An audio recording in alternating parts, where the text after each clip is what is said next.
बिस्मिल्लाहिर्रहमानिर्रहीम। सुब्हानका ला इल्म लना इल्ला मा अल्लमतना इन्नका अंतल हलीमुल हकीम। बिरादरान इस्लाम, मोहतरम असातिज़ा कराम, अजीज तलबा व तालिबात, मेरे मोहतरम दोस्त जनाब मुफ्ती साहब ने मुझको भी कुछ कहने के लिए आप लोगों के सामने हाजिर कर दिया है और हिदायत की गई है कि इल्म के बारे में और तलबा तालिबात के बारे में और जो है नसीहतें कुछ आप बयान फरमाइए। तो मैं ये सोच रहा हूँ कि अपनी बात का आगाज कहाँ से करूँ। एक शायर कहता है कि हो इल्म तो कतरों से उबल सकते हैं दरिया, हो इल्म तो कतरों से उबल सकते हैं दरिया, तुम चाहो तो जर्रों को भी सूरज से मिला दो। और दूसरे साहब फरमाते हैं कि पिघलना इल्म की खातिर मिसाले शम्मा ज़ेबा है, बगैर इसके नहीं पहचान सकते हम खुदा क्या है।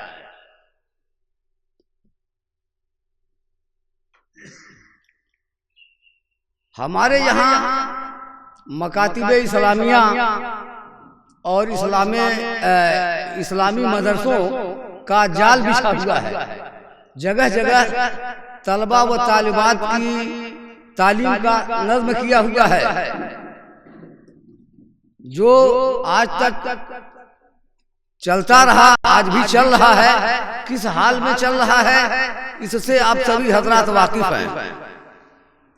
मुझे देखने में एक बात बड़ी अहम नजर आई जिसका बयान करना मैं जरूरी समझता हूँ। वो ये कि इस्लामी मदरसों के असातिज़ा, मुदर्रिसीन, हुफ़ाज़, क़ुर्रा, उलमा अपने आप को बड़ी गिरी निगाह से देखते हैं और कमतर समझते हैं। क्यों कमतर समझते हैं, क्यों ऐसा देखते हैं? सामने उनके ये मामला आता है, अरे भाई फलां साहब फलां स्कूल के टीचर हैं, फलां साहब फलां स्कूल में प्रोफेसर हैं और वो फलां साहब इंजीनियर हैं, उनको 80,000 रुपया मिलता है, इनको 40,000 रुपया मिलता है, इतनी बड़ी बड़ी तनख्वाहें मिलती हैं और बड़े टिप टॉप से ये लोग रहते हैं। इनकी किस्मत जोरदार है, इनकी किस्मत जोरदार है। और हम लोग मकतब के मदरसे के मुअल्लिम हैं, हमारी किस्मत उतनी जोरदार नहीं है। मैं ये कहना चाहता हूँ कि ये अपने आप को एहसासे कमतरी में मुब्तला न करें, क्योंकि इनसे बड़ा मकाम किसी का नहीं है। आप जरा गौर फरमा लें कि उस वक्त का आलम क्या होगा जब हश्र के मैदान में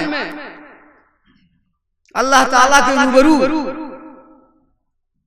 उन लोगों के वालिदैन पर जो कुरान का इल्म रखते हैं, उस पर अमल करते हैं, उनके वालिदैन के सरों पर जब नूर का ताज रखा जाएगा, जहां लाखों करोड़ों नहीं न जाने कितने इंसानों की भीड़ होगी, और वह नूर का ताज ऐसा ताज होगा जिसकी रोशनी से पूरा हश्र का मैदान मुनव्वर हो जाएगा।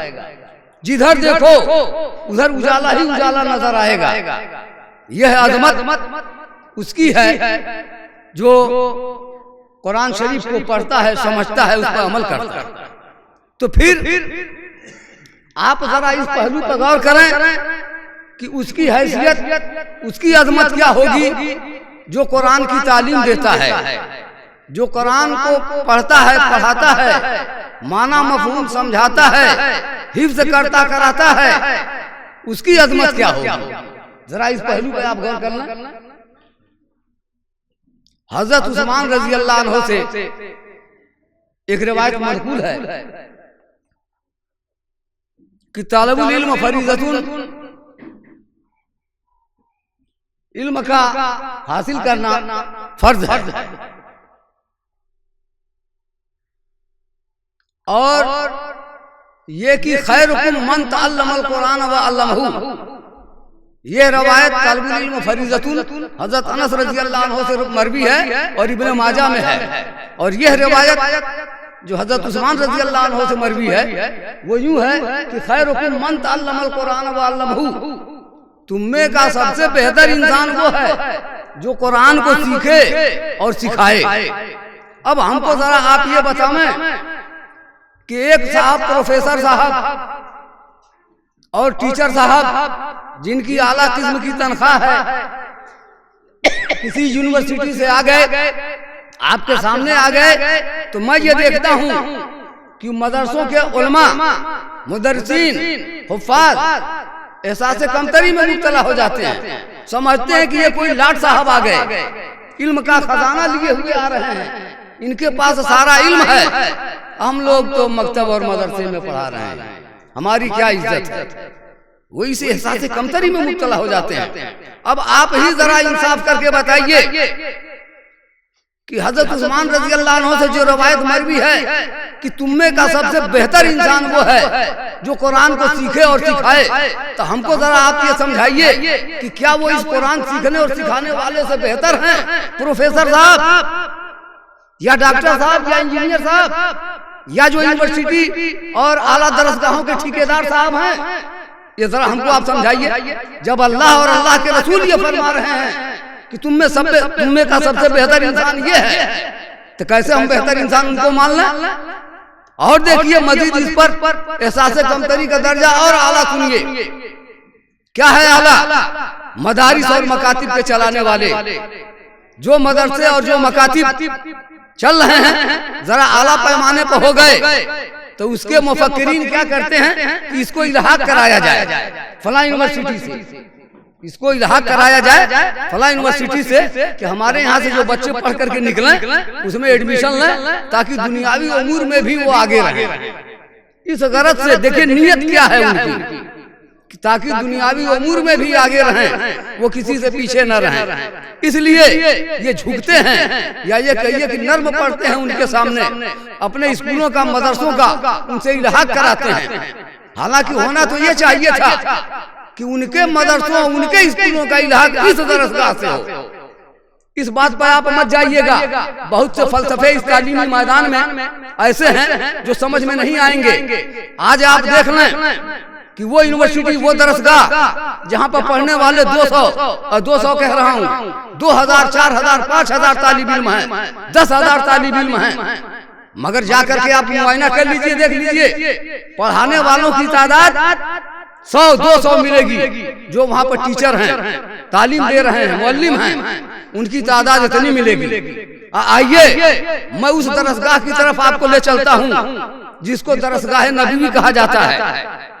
मस्जिद नबवी में एक चबूतरा था, उस चबूतरे पर कुछ लोग तालीम हासिल करते थे जिन्हें असहाबे सुफ़ा कहा गया है। तादाद कितनी थी? गालिबन 70 बताई गई है। अब बताइए उसमें ऐसे मुअल्लिमीन तैयार किए जाते थे कि उसमें का एक मुअल्लिम भेजा जाता था, आप जाइए अल्लाह रसूल की तालीम को लोगों को सिखाइए, वहां से एक मुअल्लिम चलता था। देख लीजिए तारीख उठा करके कि वह एक मुअल्लिम 1000, 2000, 4000, 10,000 को नहीं, लाखों करोड़ों तालिब इल्मों को सिखा करके दीन का इल्म आता था और उसकी दरसगाह में लाखों करोड़ों लोग सीखते थे। उसके बाद के अदवार में आप कदम रखिए, पहली सदी हिजरी में, दूसरी सदी हिजरी में, तीसरी सदी हिजरी में आपको ये तारीखें मिलती जाएंगी इन सदियों में कि ऐसे ऐसे अकाबरीन, सहाबा, ताबईन, बुजुर्गाने दीन ऐसे ऐसे लोग रहे हैं कि उनकी दरसगाहों में एक दो नहीं कई हजार तलबा दीन का इल्म, कुरान और हदीस का इल्म उन बुजुर्गों से उनसे हासिल कर रहे हैं।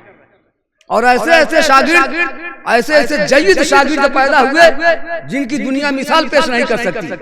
इमाम अबू हनीफा रहमतुल्लाह अलैह के शागिर्दों में हजरत इमाम यूसुफ रहमतुल्लाह अलैह का नाम आता है। इनकी तारीख उठाकर देख लीजिए कि जब उस वक्त का वो हाकिम हारून रशीद ने अपनी बीवी को तलाक दिया और कहा तलाक तलाक तलाक 3 बार। कब कहा उसने? वो अपने लौंडियों के हुजरों की तरफ से गुजर रहा था और उसने 3 बार तलाक कह दिया। और वो फिर गौर फिक्र में पड़ गया कि अब मैं क्या करूं, ये तो बड़ा मसला पेचीदा हो गया। मैंने तो तलाक दे दी, तलाक वाक़ा हो गई। मुफ्तियाने कराम से फतवा पूछा गया। उन्होंने जवाब दिया कि हाँ जो है तलाक मुगल्लज़ हो गई, अब आप जुदाई अख्तियार करें। बादशाह को इत्मीनान नहीं था। उसने सब आलिमों से पूछा, मुफ्तियों से पूछा, और जब जवाब समझ में नहीं आया तो आखिर में उसने कहा कि अरे इमाम अबू हनीफा रहमतुल्लाह अलैह के शागिर्दों में से अगर कोई मिले तो उसे हाजिर कीजिए, मुझको उन पर इत्मीनान है, वो जवाब दे सकते हैं। ऐसी सूरत में इमाम अबू यूसुफ रहमतुल्लाह अलैह को तलब किया गया, वो हाजिर हुए। उन्होंने मसले का हल निकाला और इस तरह से निकाला कि उन्होंने पूछा कि आप सूरत मसला बयान कीजिए। हारून रशीद ने सूरत मसला बयान किया कि मैं लौंडियों के कमरे की तरफ से गुजर रहा था और मैंने उन पर गलत निगाह नहीं डाली, मेरे दिल में खौफे खुदा था, इसलिए मैंने गलत निगाह नहीं डाली, मैं वहां से आगे गुजर गया। और ऐसी शक्ल में ये जब वापस अपनी अहलिया के पास पहुंचते हैं तो अहलिया ने ये देखा था कि उधर निगाह करते हुए आ रहे हैं, इसलिए अहलिया ने ये कहा था, अहलिया के सामने अहलिया ने उनकी ये कहा था कि आपने लौंडियों को बुरी निगाह से देखा है, इसलिए आप जहन्नमी हैं। तब जाकर के इन्होंने तलाक तलाक तलाक कही थी 3 बार कि तुम्हें तलाक है। नहीं, इन्होंने ये बात कही कि अगर मैं जहन्नमी हूं तो तुमको तलाक है, अगर मैं जहन्नमी हूं तो तुमको तलाक है। यही मसला था। इसी मसले का सवाल और जवाब वहां पर तलब किया जा रहा था। तो इमाम अबू यूसुफ रहमतुल्लाह अलैह ने ये रखिए,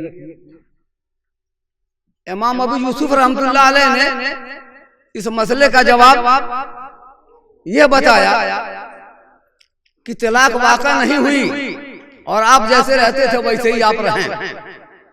अब दरबार के मुफ्तियों में ये खलबली मची कि ये कौन सा जवाब हुआ, ये कैसे जो है तलाक वाक़ा हो गई, आप कह रहे हैं कि नहीं हुई। उन्होंने बताया, आयत करीमा पढ़कर, मुझे वो आयत याद नहीं है, आयत करीमा कुरान की तिलावत करके उन्होंने बताया कि जिसके दिल में खौफे खुदा हो वो जहन्नमी नहीं होता।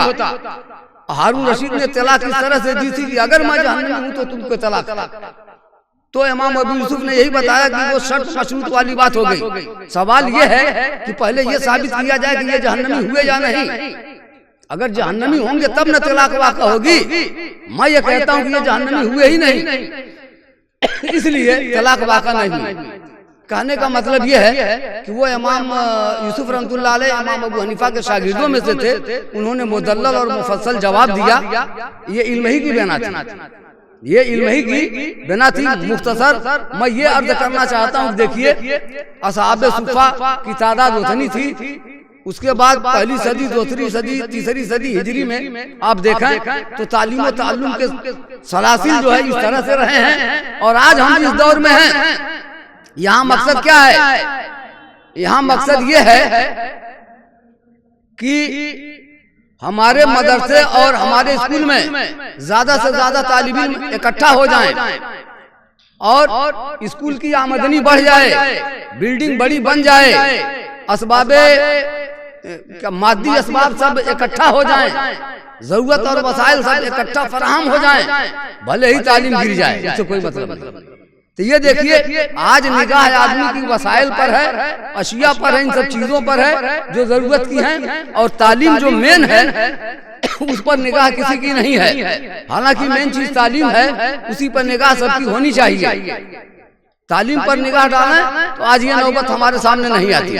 और जो लोग इस बात के ख्वाहिशमंद हैं, नामवरी और शोहरत के, दौलत के, तो देखिए हमें इस्लाम में यह तालीम दी गई है कि घर तुम्हें बनाना है तो आखिरत का घर बनाओ।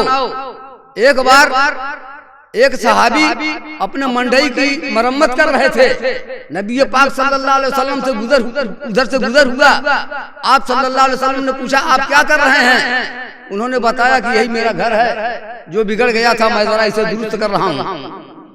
तो आप सल्लल्लाहु अलैहि वसल्लम ने फरमाया अरे आखिरत का घर दुरुस्त करो, वो जो हमेशा रहने वाला घर है, इसके चक्कर में क्या पड़े हो।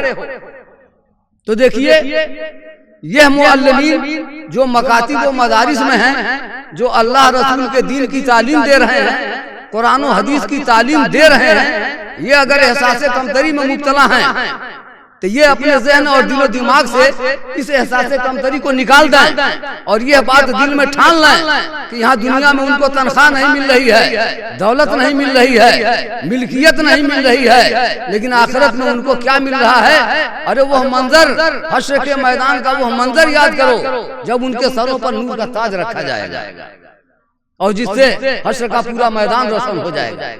अब रहा सवाल ये कि उनके सामने चंद तलबा हैं, चंद तलबा को वो दीन की तालीम दे रहे हैं। जम्मे गफीर का होना कोई फर्ज या वाजिब या जरूरी नहीं है। इस पर भी एक बात सुन लें आप। हजरत इमाम गजाली रहमतुल्लाह अलैह जिस मदरसे के तालिब इल्म थे, जिस मदरसे के तालिब इल्म थे, उसका खर्च एक बादशाह बर्दाश्त कर रहा था जो वहां उस मुल्क का हाकिम था। वो भी क्यों बर्दाश्त कर रहा था? उसको किसी बुजुर्ग ने तलकीन की अजी ये क्या करोगे, सब कुछ मुल्क माल तख्त तो ताज लेकर, अरे कुछ आखिरत के लिए कर लो। उस बुजुर्ग ने तलकीन की थी। और वो कौन बुजुर्ग था जिसने उस मकतब और मदरसे की बुनियाद डाली थी? उसने तनकीद की कुछ आखिरत के लिए कर लो। तो बादशाह की समझ में ये बात आई, उसने अपना सब कुछ लगाकर उस स्कूल को रमा धमा किया, चल पड़ा। फिर उसे ये पता चला कि इस स्कूल के तालिब इल्म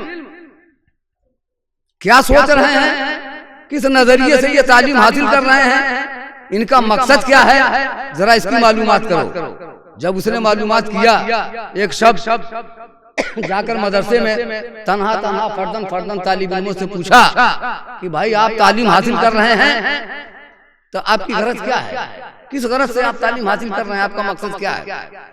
तो उसमें से सबने यही बताया कि मैं इसलिए हासिल कर रहा हूँ ताकि मुझको आला डिग्री मिल जाए, ताकि मुझको फला मुलाजमत मिल जाए, ताकि मैं दुनियावी लिहाज से मैं इतनी तरक्की पर पहुँच जाऊँ, मेरा यह मामला हो जाए। इस तरह का जवाब करीब सभी तालिब इल्मों ने दिया जितने तलबा थे।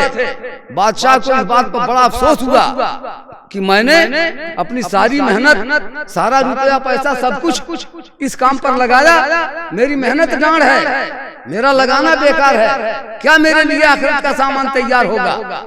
लेकिन इत्तफाक ये कि उसी स्कूल के तालिब इल्म, उसी मदरसे के तालिब इल्म ये इमाम गजाली रहमतुल्लाह अलैह थे। इत्तफाक से उनके सामने भी यही सवाल आया, उनसे भी पूछा तो उन्होंने कहा कि मैं इसलिए हासिल कर रहा हूँ ताकि आखिरत बनाऊं, ताकि अल्लाह के बंदों को इल्म बांटूं, कुरान और हदीस की तालीम, अल्लाह और रसूल की तालीम दुनिया में आम करूं, सब लोगों तक इस दावत को पहुंचाऊं। जब बादशाह ने ये जवाब सुना तो कहा जब मुझको तो इरादा बदलना पड़ेगा। पहले उसने इरादा ये किया था कि मैं स्कूल ही बंद कर दूं, तोड़ दूं, खत्म कर दूं, न रहे। जब इस तरह का जवाब तलबा से पाया था, लेकिन अब एक तालिब इल्म का जवाब सुनकर और इस तरह की बात सुनकर इसका इरादा बदल गया। उसने कहा कुछ नहीं है तो हो सकता है एक ही तालिब इल्म हमारे लिए नजात का जरिया बन जाए। तो हम असातिज़ा कराम से ये गुजारिश करेंगे और कर रहे हैं कि इस बात से कतई ना उम्मीद न हो कि हमारी मेहनत रायगा और बेकार जाएगी, हमें कुछ हासिल नहीं होगा, हम कुछ पाएंगे नहीं, हम खाली के खाली रह जाएंगे। कतई ऐसी फजूल बातें अपने जहन में न पैदा करें, बल्कि भरपूर, मुकम्मल और पक्की उम्मीद रखें कि अल्लाह के यहाँ इसका अजर मिलना ही मिलना है। और वो तालिब इल्म जो इन असातिज़ा के ज़ेर निगरानी तालीम हासिल कर रहे हैं, उनके लिए भी एक जरूरी बात अर्ज करना चाहता हूँ। देखिए आप लोग कुरान पाक की तिलावत करते हैं, पढ़ते हैं, और उसमें जगह जगह आप पढ़े होंगे इन्न शैतान लकुम अदुव्वुम मुबीन, ये आयत बार बार आप लोग पढ़ते हो कि शैतान तुम्हारा खुला हुआ दुश्मन है। अरे शैतान की और इंसान की दुश्मनी अज़ली दुश्मनी है, वहीं से चली है कि जब आदम और हव्वा जन्नत से निकाले गए, वो नाफरमानी किए कि अल्लाह ने मना किया था कि इस शजर का फल मत खाना, वो खाए, और वो तमाम वाकयात मतलब तफसीलात दी हुई हैं। मैं मुख्तसर याद करना चाहता हूँ, किसी वजह से वो यहाँ भेजे गए, आ गए, और फिर उनकी ज़ुर्रियत, उनकी आलो औलाद में हम लोग हैं पहले, तो दुश्मनी तो वहीं से उसकी पैदा है भाई, और ता क़यामत रहेगी, ऐसा भी नहीं कि खत्म हो जाए। तो वो उससे आप लोग बचाएं। यहाँ देखिए लड़कियां इधर क्या बात कर रही, सुनो मेरी बात। ये शैतान जो है बहुत ही मक्कार है, अब बहुत अजीब चीज है। अब आप ये सोच लो कि आदम और हव्वा को किस तरह बहका कर अल्लाह की नाफरमानी कराई उसने वहां, और वो निकाले गए, आ गए यहाँ आने के बाद हम सभी लोग उन्हीं की औलाद में से हैं। यहाँ भी उसकी दुश्मनी, अरे आप ही के साथ नहीं, हमारे साथ भी है, बच्चों ही के साथ नहीं, बच्चों के असातिज़ा के साथ भी है, और सारी दुनिया के मोमिनीन और मोमिनात के साथ है, सबके साथ है, और ये खत्म होने वाली चीज नहीं है। आप सोचेंगे अरे मैं होशियार हूँ, मुझको बहकाएगा कैसे? कतई नहीं बहका सकता, मैं उसका मुकाबला कर लूंगा। मैं आपको ये बता रहा हूँ, मुकाबला बहुत ही कठिन है बेटा, इसका मुकाबला बहुत ही कठिन है। आप चलेंगे स्कूल तालीम हासिल करने के लिए, और रास्ते ही में आएगा वो इंसान के दिल दिमाग में घुस जाता है, अंदर से घुस करके ऐसा मशवरा देगा कि हकीम हुक्मान भी वैसा नहीं बता पाएंगे। वो क्या कहता है, अरे मत जाओ झूठ में, फला साहब इतनी मार मारेंगे, याद नहीं है, और वो फला साहब कहेंगे कि तुम कहाँ थे, क्यों नहीं याद किया, तुमने ये लिखा क्यों नहीं? अजी ऐसी आइडिया दिमाग में डालेगा, जैसी आइडिया कोई अक्लमंद आदमी भी पैदा नहीं कर पाएगा।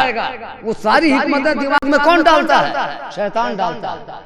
लोग कहते हैं वसवसा, तो तमाम वसवसे जो है वही डालता है दिल दिमाग में, पैदा करता है, और अक्ल बताता है ऐसे नहीं, ऐसे करो, ये ऐसे करो, ये ऐसे करो, ये ऐसे करो, यहाँ बचने की ये आइडिया है, यहाँ बचने की ये आइडिया है। सारी हिकमतें वो दिलो दिमाग में डालता रहता है। और सुनो, पानी के तख्त पर, पानी पर वो अपना तख्त बिछाता है, और तमाम जितने चेले हैं शैतान के, उनसे हिसाब किताब लेता है कि आज तुमने दिन भर क्या किया, आज तुमने दिन भर क्या किया, सबसे सवाल करता है। उसमें जिसका काम बड़ा रहता है उसको बड़ी इज्जत अफजाई उसकी करता है, जिसका काम छोटा रहता है उससे कम पूछता है। अब ये वाकया आप सुन लें, क्या करता है, पानी के ऊपर जो तख्त बिछाता है तो सबसे हिसाब किताब लेता है। एक बार हिसाब किताब ले रहा था एक शैतानचा, यानी छोटे शैतान के बच्चे ने कहा, मैंने कुछ नहीं किया, एक तालिब इल्म स्कूल जा रहा, मदरसे जा रहा था, मैंने उसे बहका दिया।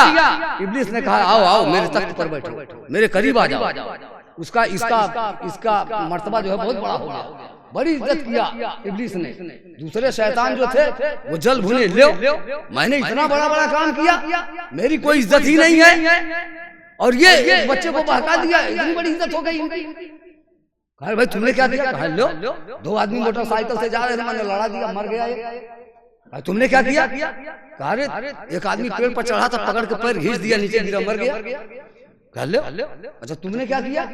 अजी वो पानी में नहा रहे थे दो चार आदमी, मैंने एक को डुबा दिया, अंदर पकड़ के खींच दिया, वो मर गया। तमाम शैतान अपना अपना काम गिनाते हैं, गिनाए वो सब, लेकिन इब्लीस ने माना नहीं, कहा ये सब छोटे काम है, बड़ा काम क्या है? वो शैतान का बच्चा जिसने पढ़ने वाले तालिब इल्म को बहकाया था, उसको अपने पास करीब में बैठाया, उसकी इज्जत अफजाई किया, कहा कि इसने सबसे बड़ा काम किया। क्यों बड़ा काम हुआ? वो बड़ा काम कैसे हुआ? जब शैतानों ने कहा बड़ा काम कैसे, कहा आओ मैं समझाता हूँ, आओ मैं तुम्हें दिखाता हूँ कैसे बड़ा काम हुआ। सुनिए, निकलता है इब्लीस वहां तख्त पर से, सब चेलों को साथ में ले लेता है, आता है, एक गधे को पकड़ता है बागीचे में से, उसको सजाता है, झंडी फूल लगाता है, गद्दा बिछाता है, और बुराक जैसा बनाता है, कहता है ये बुराक लेकर के आया। एक आबिद जो इल्म नहीं रखते थे, जिन्होंने इल्म सीखा नहीं था, इल्म सीखा नहीं था, पढ़े लिखे नहीं थे, मगर एक बात थी, रातों दिन अल्लाह के जिक्र में लगे रहते थे, अल्लाह की याद में लगे रहते थे। उनके पास पहुंचा, कुंडी खटखटाया, कहा कौन है, कहा आइए, बाहर निकलिए, अल्लाह पाक आपकी इबादत से खुश हो गए हैं, अल्लाह पाक ने आपको जन्नत में बुलाया है, अल्लाह पाक ने आपके लिए बुराक भेजा है, अल्लाह पाक ने आपके लिए बुराक भेजा है, आइए तशरीफ रखिए। अब साहब वो निकले, आबिद साहब, और कौन कहे घर वालों को बताने के लिए, किसी को बताए नहीं, चुपचाप निकले, जन्नत में जा रहे हैं। कहाँ जा रहे हैं, जन्नत में, तो चुपचाप निकले, आए और कुंडी वैसे ऐसे दरवाजा लगा दिए, कुंडी हिल रही है, अपने सीधा बुराक पर बैठे। अब इन शैतानों ने गधे की टांग पकड़ी, इधर उधर लेके उड़े, संग से एकदम सर्रा वहां से उड़ पड़े। आए, गंदगी का एक नाला था, अरे ये पेशाब खाने वाला गंदगी का नाला भरा हुआ था, वहीं करीब में बुराक खड़ा किया सबों ने, पकड़ के इन साहब को हम ढकेल दिया गड्ढे में, जाओ। अब उसके बाद उनका क्या हुआ वो समझिए, वो बात की बात है। अरे निकले होंगे, नहाए धुले होंगे, घर गए होंगे, उस वाक़े को छोड़ दीजिए। फिर वहां से वो बुराक लेकर के सब भागे, फिर आए दूसरे साहब के यहाँ, दूसरे साहब के यहाँ तो वो आलिम साहब थे, पढ़े लिखे थे, उनका भी दरवाजा खटखटाया, उनका भी दरवाजा खटखटाया। वो सो रहे थे, बजाय भाई रात भर अल्लाह की इबादत करने को, रात भर ठाठ से सो रहे थे। पहुंचा, खटखटाया, निकलिए, कहा भाई कौन, कहा मैं जिब्राइल हूँ। अच्छा, अरे अल्लाह पाक आपसे खुश हो गए हैं, बुराक भेजे हैं, आइए तशरीफ रखिए, जन्नत में चलिए, अल्लाह पाक ने आपको बुलाया है। वो निकला, वो आदमी कौन, मैं जिब्रील।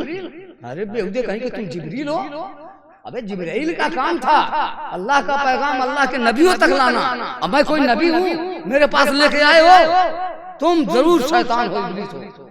उन्होंने लाहौल पढ़ा, ये सब भाग लिए, ये सब के सब भाग लिए, सब के सब जब भाग गए तो फिर उसी पानी के तख्त पर आके बैठा, कहा सुनो, अब बात समझ में आई।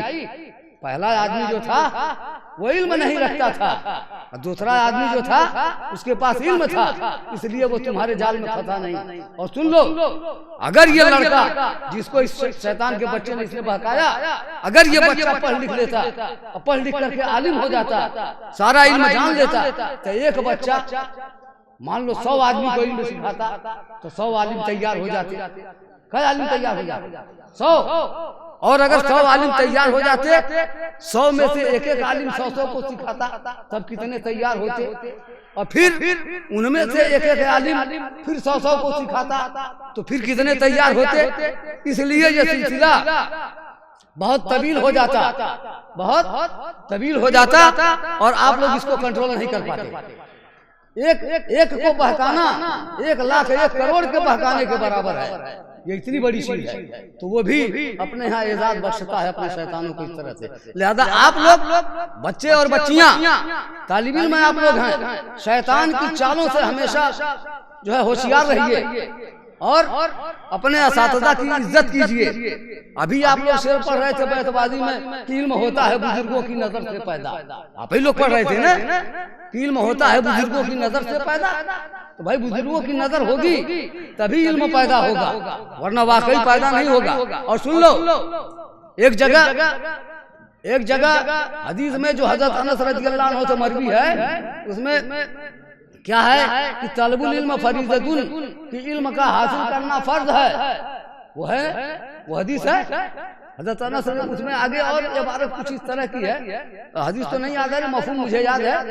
मफहूम उसका ये है कि इल्म का हासिल करना फर्ज है, और वह आदमी जो इल्म सुपुर्द करता है, इल्म दूसरों को बांटता है, यानी इल्म दूसरे के हवाले करता है, यानी मुअल्लिम यानी उस्ताद, उसके लिए वहीं एक बात बताई गई है। क्या बात बताई गई है, सुन लीजिए। उसके लिए एक बात बताई गई है कि उस उस्ताद को चाहिए कि इल्म को वहां बांटे जहां इल्म के मुतहम्मिल, उसकी कद्र करने वाले, उसको सीखने वाले हों। अगर नाअहलों में और जो उसके लायक नहीं है उनमें इल्म को बांटा। तो उसी हदीस में यह बात लिखी हुई है कि ऐसे लोगों को इल्म बांटना। खिंजीर आप लोग जानते हैं, खिंजीर जानते हैं, खिंजीर कहते हैं सूअर को। लिखा हुआ है कि खनाजीर यानी खिंजीरों सूअरों के गले में जवाहरात का, मोतियों का और सोने का हार पहनाने के बराबर। अगर कोई इल्म सपुर्द करने वाला नाअहलों को सपुर्द करता है तो ये समझ लो कि वो खिंजीरों के गले में जवाहरात का, मोतियों का और सोने का हार पहना रहा है। कितनी बड़ी अजीब सी बात है, सोचिए कितनी अजीब सी बात। इसलिए अल्लाह ताला आप लोगों को जो है इल्म हासिल करने की तौफीक अता फरमाए, असातिज़ा को इल्म बांटने की तौफीक अनायत फरमाए और इल्म दिन का आप लोग सीखें, तरक्की की मंजिलें, तरक्की के दर्जात तय करें। और इस गुनहगार से अगर कोई गलत बात निकल गई हो तो उसे आप लोग भी माफ करें, अल्लाह माफ करे। जबान है, मैं इंसान ही हूँ। देखिए आदम अलैहिस्सलाम तमाम इंसानों के बाप हैं, उनसे वो गलती सरजद हुई थी और हम आदमी हैं, हमसे भी गलती सरजद हो सकती है। ऐसा तो नहीं है कि ना हो, सबसे होती है, हमसे भी हो सकती है। तो लेकिन जो कुछ मैंने कहा, कहने सुनने से ज्यादा अल्लाह पाक हमको, आप लोगों को समझने की, अमल करने की तौफीक अता फरमाए। इसी के साथ मैं अपनी बात खत्म करता हूँ। वाखिर दावाना अनिल हम्दुलिल्लाहि रब्बिल आलमीन।